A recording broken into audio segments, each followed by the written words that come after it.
பிப்ரவரி 14 திருச்சியில் தமிழக பாஜகவின் மிக பிரம்மாண்டமான ப்ரொஃபஷனல் கனெக்ட் தொழில்துறை வல்லுநர் பிரிவு நிகழ்ச்சியில் பாஜக தலைவர்கள் துறைசார் வல்லுநர்கள் பங்கேற்று பேசுகிறார்கள். பங்கேற்க QR கோடில் பதிவு செய்க. இன்று இந்த மக்களவையில் நாம் விவாதிக்கின்ற இந்த இண்டஸ்ட்ரியல் ரிலேஷன்ஸ் கோட் திருத்த மசோதா 2026 நாட்டின் தொழிலாளி வர்க்கத்தின் அடிப்படை உரிமைகளையே பறிக்கும் ஒரு சட்ட முயற்சியின் தொடர்ச்சியாக நான் பார்க்கிறேன்.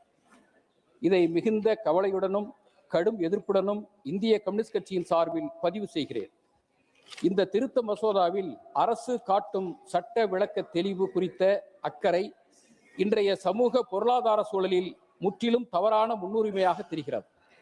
நாட்டில் கோடிக்கணக்கான தொழிலாளர்கள் வேலை நிறுத்தத்தில் இறங்கி வாழ்வாதாரம், வேலை பாதுகாப்பு, சங்க உரிமைகள் குறித்து கூச்சலிடும் வேளையில் அரசு அவர்களின் உடனடி பிரச்சனைகளுக்கு தீர்வு காணாமல் பழைய சட்டங்கள் ரத்து செய்யப்பட்ட விதத்தை விளக்குவது போன்ற தொழில்நுட்ப மாற்றங்களில் ஈடுபடுவது தொழிலாளர் நலனில் உண்மையான சாரத்தை புறக்கணிப்பதாகும்.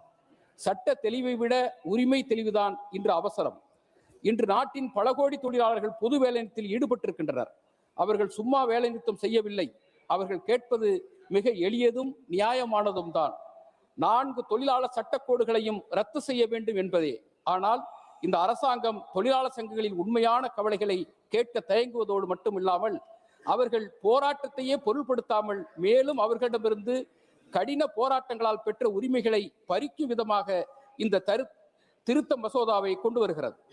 இந்த மசோதா தொழிலாளர்களின் வேலை நிறுத்த உரிமையை குறைக்கும், தொழிற்சங்கம் அமைக்கும் உரிமையை பலவீனப்படுத்தும், நிரந்தர வேலை வாய்ப்புகளை ஒழிக்கும், முதலாளிகளுக்கு அளவற்ற சுதந்திரம் வழங்கும், ஒரு முதலாளித்துவ ஆதிக்க சட்டமாக அமைகின்ற 4 சட்ட தொகுப்புகளை நியாயப்படுத்தும் விதமாக அராஜகமாக இந்த மசோதாவை தாக்கல் செய்யும் அரசின் நடவடிக்கை வன்மையாக கண்டிக்கத்தக்கது.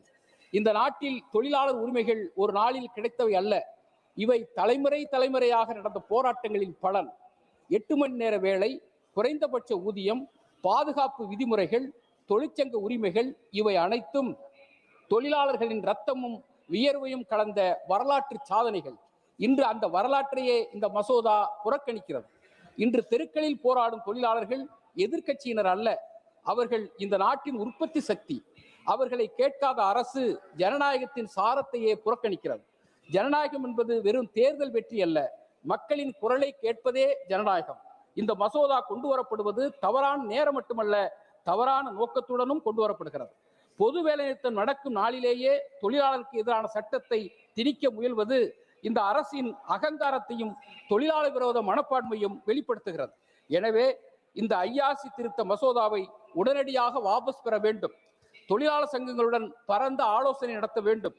தொழிலாளர் சட்ட கோடுகளை முழுமையாக மறுபரிசீலனை செய்ய வேண்டும் என்று கேட்டுக்கொள்வதோடு, தொழிலை பற்றி, தொழிலாளர்களை பற்றி மகாகவி எழுதிய கவிதையை உங்கள் முன்னால் வைக்கிறேன்.